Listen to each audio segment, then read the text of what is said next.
Hey guys, good morning. Welcome to Monday Morning Coffee Talk. Hope you had a great July 4th holiday. We had an eventful one that included a power outage and a semi-evacuation from the area that we were hoping to relax in, which was both super disappointing and provided some very interesting perspective on the news cycle. So there was a positive there. I'll get to it in a second. But I thought maybe let's just start with the news that you should know starting into this new week coming off the holiday. And then I'll share with you what actually happened and how that kind of relates to news coverage and what it taught me. So I'll get to the personal stuff later. Here's 3 things I think you should know as you start off your week and kind of get prepared for going into July and August, which tend to be quote unquote slower months for news, but it doesn't seem like we're slowing down at all when it comes to what's happening politically, economically, and even when it comes to national security. So a couple things I think could have passed you by while hopefully you were relaxing with family and friends. We got a jobs report on last week. Jobs report always looks backwards on the month in the past. So this is looking at June.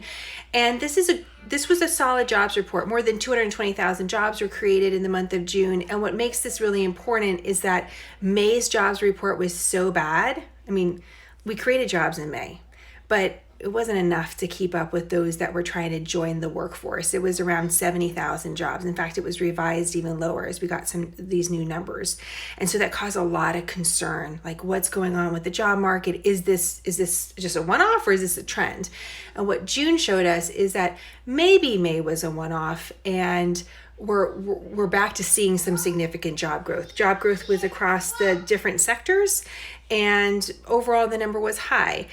If you look compared to last year, on average, we're seeing lower job growth than we did last year at the same time, but still good job growth. So this is a reminder that when you look at jobs reports or you see the unemployment rate as a headline, just to remind yourself that it's not just about that 1 month, it's about the trend overall. And so what June's report showed us is like, job market's okay. That's what it showed us. It showed us okay. There's still some concerns, but it showed us it's okay. And even more reason to watch it going ahead with what's going on with trade talks with China and everything that's going on with Iran and what's happening with the world economy. So you should know that unemployment rate is 3.7% right now in America, historically very low, slightly higher than May, but that's because more people are looking for work. And the more people that look for work and seek work, the more people are in the jobs market, and that can make the unemployment rate go up even when it's a good sign that people are looking for work. So you should know that. Second thing you should know is still this ongoing conversation about what's happening at the U.S. southern border. You know, we have a lot of different voices on this issue, including the acting Department of Homeland Security Secretary talking about it in interviews yesterday. Here's my one takeaway from this topic that I think is valuable.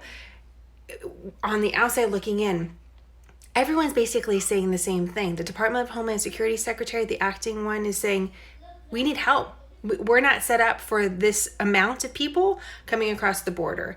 Democrats that visited the border over the last week are saying, this isn't the right resources we need for people that are coming across the border. Even Inspector General reports, so these are kind of like outside observers, are saying the same thing. Everyone's actually saying the same thing about the U.S. southern border. It's a crisis. We don't have the right resources in place.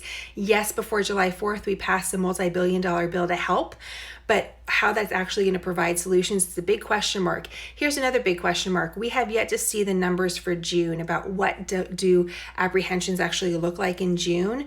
And remember, in May, we were at more than a decade high of apprehension. So did that pace continue in June? Did our conversations with Mexico help that somewhat? What's going on? I'm really watching for the numbers this week. No one has them, and so we should take a look at them. Finally, something fun for you to kind of digest today, pun intended. I have to confess, I get a little angry at my husband sometimes. On a variety of issues. No, but when it comes to eating meat, my husband likes to eat a lot of red meat, white meat, whatever. New study, first of its kind, very small though, said that it doesn't matter if you eat red or white meat. It has the same basically negative effect on cholesterol. The only way that you have like a more positive effect on cholesterol is when you eat plant-based proteins, which means like, garbanzo beans, which isn't exactly my husband's favorite. But check out that story on our website website today. The study authors say this is really the first time we've looked at it in this particular way. And what it's basically showing is that the dietary guidelines that the government has talked about for years, basically saying limit your red meat, up your white meat, may not actually be the case. It might just be all meat that you really should be careful about eating when it comes to your cholesterol. Very interesting study, and coming off, I'm just thinking a holiday weekend with lots of barbecue, just something you should, I don't know, check in the back of your head. I just heard my husband saying he was going to make breakfast tacos for the kids. So we're off to a good start. We eat a lot of meat. Do you guys eat a lot of meat? I know I eat like a ton of meat. So anyways, that's something I think that you should know about. Oh, awesome. I just spilled iced tea down my white dress. But that's what happens when you have a big belly. It gets in the way and you just start spilling things on it. Okay. So what happened this weekend is we decided to go on vacation to this little area of the beach in Texas. A huge storm comes through less than 24 hours when we got there and took out all electricity. Not just for one day, for 2 days. We ended up leaving because we had to. I mean, I'm like 9 months pregnant, staying in an area where there's no air conditioning or electricity, probably not wise, right? So we ended up leaving, but I thought, here's the perspective I got on the news. We're talking a lot about Iran and what Iran's doing as far as nuclear power and sanctions on Iran and national security. But we can't forget what's happening in Venezuela.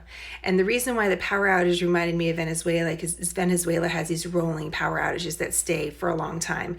I mean, here, even for 2 days, we lost food in the refrigerator. I'm pregnant, worried about getting treatment, and I can't run my business because I have no electricity and no reception.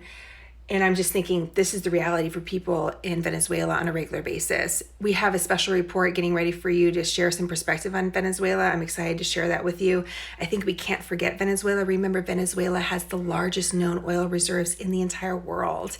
And so the potential for impact on the world oil markets is really big. And so we don't want to forget. It kind of comes in and out of the news. So we don't want to forget that. When we got back down to the beach, our reception was still really bad. So we had electricity, but we didn't have reception. Again, not helpful when you run a business that depends on social media and otherwise. But I was getting these blips of what people were talking about regarding President Trump's parade for July 4th and the criticism around it. But I couldn't see any of the pictures because I couldn't download them because they won't come up because of the reception. In the meantime, I'm in an area where there are a bazillion President Trump flags. And it was a good juxtaposition and a reminder that regionalism is something you have to be aware of when it comes to the political season. There was so much criticism across the press about President Trump's parade. In the meantime, I look out the window and you see someone driving by with a President Trump flag. So it was just sort of like a good reminder to step out of the news cycle a little bit and look up and around and see what you're really seeing from people in the real world versus some of the criticism, some of it I'm sure fair, of President Trump and, whether or not we should have the parade, not have the parade, whatever. But it was really interesting to see that and to be able to kind of understand what was happening in the quote unquote real world, which the press was reporting on, and then have my own real world experience that showed a completely different picture. And merging those two pictures is something that we're going to have to think about as we go into the 2020 election cycle. Like, what's real? Like, what's really out there? What are we being told versus what you actually see? And I'm curious what you really see, giving the economy, giving how people feel about America right now coming off of Independence Day. What did you see that tells you something about where the nation stands politically and what sort of leadership the nation is looking for? DM me or email me, info@smarternews.com. I'm really curious as to your observations. You probably provide some of the better reports out there than, journalists that are embedded in different areas. So that's my little take. And bottom line, still pregnant. So still 9 months pregnant, could happen at any time. Maybe during a coffee talk, but we'll continue this as long as we can. And I'll keep you posted on that personal news as it comes out. All right, guys, have a great day. And let me know if you see any stories that you'd like us to cover. Talk to you later.